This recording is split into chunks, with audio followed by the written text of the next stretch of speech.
Hello అండి, అందరు ఎలా ఉన్నారు? నేనైతే బాగున్నానండి. ఇప్పుడైతే ఈ పొడితో రోజుకొక ముద్ద అన్నం తింటే మనకి ఆరోగ్యానికి చాలా మంచిదండి. ఎలా చేశానో మీరు కూడా చూసేయండి.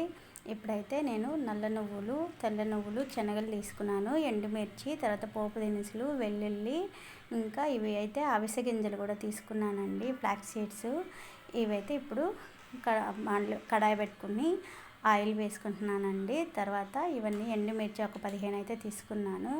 తర్వాత ధనియాలు, జీలకర్ర, పచ్చిశనగపప్పు, మినపప్పు వేసాను, ఫ్రై చేసుకున్నానండి. ఇవైతే మిక్సీకి తీసేసుకున్నాను. ఇప్పుడు అదే ఆయిల్లో ఫ్లాక్స్ సీడ్స్, దాని తర్వాత నల్ల నువ్వులు, తెల్ల నువ్వులు కలిపి తీసుకుంటున్నానండి. ఇవి కొంచెం ఫ్రై చేసుకుంటున్నాను. ఇది ఫ్రై అయ్యాక ఇప్పుడు శనగలు అయితే తీసుకుంటున్నానండి. 3/4 కప్పు తీసుకున్నాను. ఇది కూడా ఫ్రై చేసుకుంటున్నాను. ఫ్రై చేసుకుంటే టేస్ట్ బాగుంటుందండి, లేదంటే పచ్చి వాసనగా ఉంటుంది.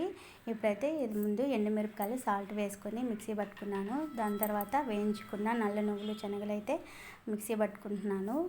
ఇప్పుడు మిక్సీ పట్టాక లాస్ట్లో అయితే వెల్లుల్లి వేసుకొని మళ్ళీ మిక్సీ పట్టానండి. అంతే. ఇది అయితే ఆరోగ్యానికి చాలా మంచిదండి, ట్రై చేయండి.